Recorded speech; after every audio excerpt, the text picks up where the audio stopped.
What's going on, everyone? What is going on? 1 year later, 1 year later of owning my 2021 Phoenix 920 Elite. Yes, it's a 2021, and I've had it for a year because it was one of the first ones off the line last year. I got it back in July. I picked it up July 3rd. So I've had it for a year. Did the break-in period right away. Went up to Wisconsin to fish head-to-head. Took second up there. So 1 year later, pros, cons, what's been wrong, what hasn't been going wrong. I'm just kind of go around and pretty much just say, what's good and bad about it. And a lot of it's been good. So we'll start there. All right, so it's been a year. I've really enjoyed this boat so far. There's been a couple things that have just kind of been a pain in the ass, and that really happened last year. So it was the other side of the trailer. My seals kept blowing on my vault hubs, on the wheels. I mean, as soon as I got it, I took it to Wisconsin, and it was spewing grease all up around the wheel. Took it to a local dealer there. They swapped out the vault hub and got it back on the road so I could finish head-to-head and come back home.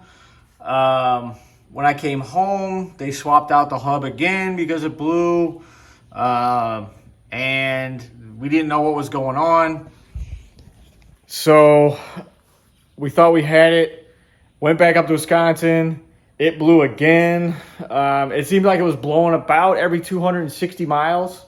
We just didn't know what was going on. So took it to a third dealership up in Wisconsin, and again, they couldn't see anything. They put the vault hub on. It was covered. Everything was covered. Everything was warranted, all that kind of stuff. So Marine Master, who is the maker of this trailer and pretty much every trailer out there, because it's Marine Master and Dexter, makes the axles and the hubs, contacted them. They told me to come down to Tennessee. They wanted to know what the heck was going on because they'd never seen the hubs blowing or, exploding that many times in that short period of time. We're talking like 4-month period. It's been to 3 different dealerships. So it was kind of a pain. They're like 7 hours away or so. So I had to go all the way down there. That was last September, October. Went to their factory, took the boat. They dropped me in the water. They took the trailer to their factory and figured out what was going on. Lo and behold, there was a very small burr on the spindle, which was from just welding and all that kind of stuff. So slag or whatever you want to call it, landed on the spindle, and it was so small that nobody else could see it. So they had to take paint magic marker, put the hub on, and see what was rubbing. But they figured all that out, got that all squared away, picked me back up, got to the trailer, fixed, everything was repaired. It was essentially the burr was cutting the seals. So it was pretty much just wearing a line in the hub and cutting the hub. So once that hub was cut, everything blew out and nothing was sealed. So that's pretty much my only major problem I've had with the boat.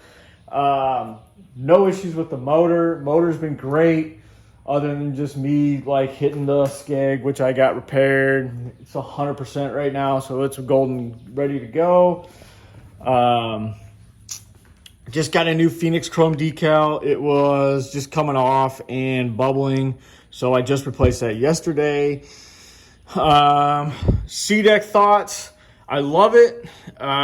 It does get dirty really easy. After having it for a year, you can see it's kind of dirty right now. You can see spots everywhere on it. It's awesome. I still recommend it just because of the full pad. It still is easier to clean than carpet. You don't get hooks in it. I think it just looks better overall. They're really easy. The way to clean it is simple green, scrub brush, suck it up with a vacuum, and you're good to go. I've absolutely loved the Ghost. It's been a beast. It's been a great trolling motor. No issues with it so far. I just need to take the prop off and make sure there's no line on it because I try to do that after every tournament. Along with the graphs, no issues there. Active target, no issues there. Some little things I don't even know. Just some little stuff. I had to glue like the little plastic port down there back on. That's pretty quick and easy.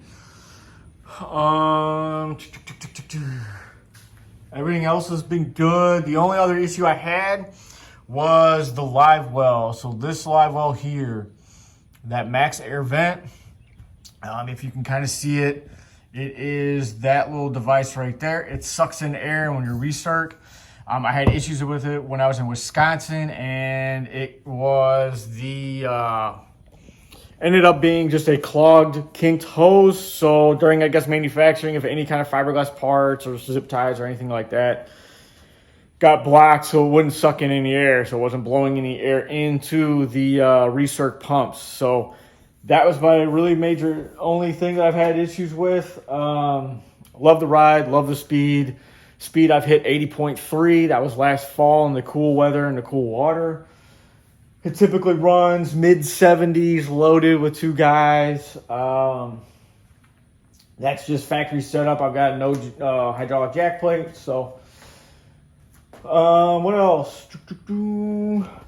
Love the wheels. I will say the big wheels can be a pain. They love to get next to curbs. So if you're not careful, they will get curb rash. Love the color so far. The gel coat has actually been pretty good. I've got some just little scratches and stuff that I will get fixed before I sell it, when I sell it, just because of the market is so ridiculous right now. It's hard to get boats and accessories. Maybe the only things I would change, maybe 2 graphs up front, maybe 2 at the console. I don't know. I mean, I don't really need them. I've done fine without them.